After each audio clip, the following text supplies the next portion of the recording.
Hi hello ನಮಸ್ಕಾರ ನನ್ನ ಸಾಯಿ ಭಕ್ತ ವೃಂದಕ್ಕೆ. ನನ್ನ ಗೆಳತಿ ಗೀತಾರವರ ಆತ್ಮೀಯ ಗೆಳತಿಯಾದ ಬೀನಾ ಅವರು ಬಾಬಾರವರ ಭಕ್ತರು. ಅವರು ಹೇಳಿರುವ ಅನೇಕ ಅನುಭವಗಳನ್ನ ಅದರಲ್ಲಿ ಒಂದನ್ನು ಗೀತಾ ಅವರು ನಮಗೆ ಹಂಚ್ಕೊಳ್ತಾ ಇದ್ದಾರೆ. ಅದು ಅವರಿಗೆ ಮರೆಯಲಾಗದ ಆನಂದ ತಂದಿರುವಂತಹ ಅನುಭವ ಕಥೆಯಲ್ಲಿ ಇದನ್ನು ನಾನು ತಿಳಿಸ್ತಾ ಇದ್ದೀನಿ.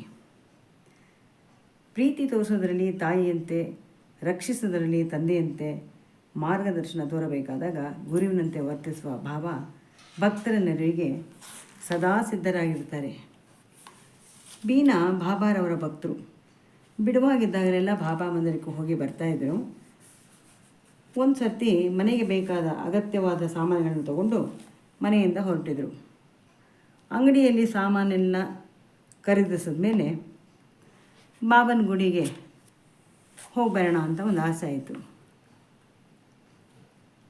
ಬಾಬಾ ಅವ್ರ ಮಂದಿರ ಅಂಗಡಿಗೂ ಏನು ದೂರ ಇರಲಿಲ್ಲ, ಹಾಗಂತ ತುಂಬ ಹತ್ತಿರನೂ ಇರಲಿಲ್ಲ.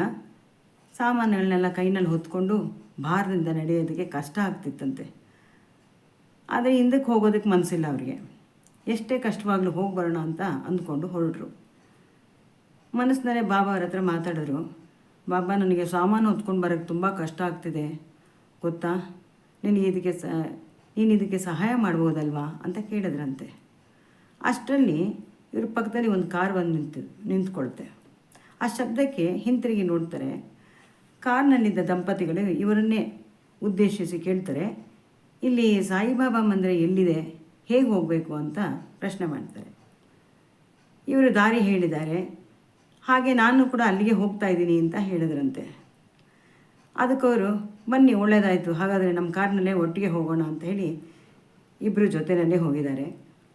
ಬಾಬಾ ಮಂದಿರದಲ್ಲಿ ಪ್ರಾರ್ಥನೆ ಸಲ್ಲಿಸಿ ಹೊರಗೆ ಬಂದು ಕುಳಿತುಕೊಂಡಿದ್ರಂತೆ.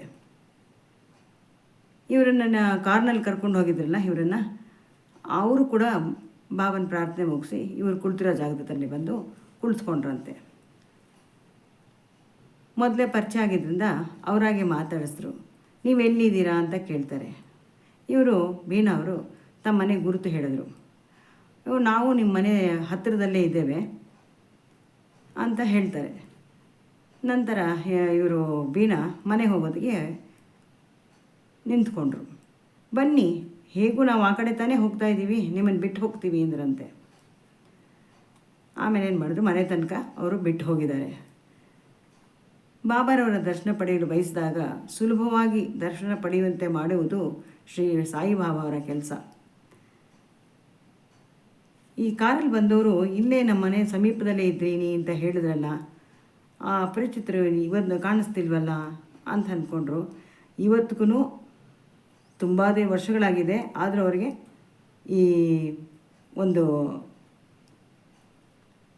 ನೆನಪು ಹಸಿರಾಗಿ ಉಳ್ಕೊಂಡಿದೆ. ಬಾಬಾ ನನಗೋಸ್ಕರನೇ ಅವರನ್ನು ಮಂದಿರಕ್ಕೆ ಬರಮಾಡ್ಕೊಂಡಿರ್ಬೋದು ಅಂತ ಬೀನಾ ಅವರು ನಂಬಿದ್ದಾರೆ. ಸಾಯಿ ಪ್ರಣಾಮ್.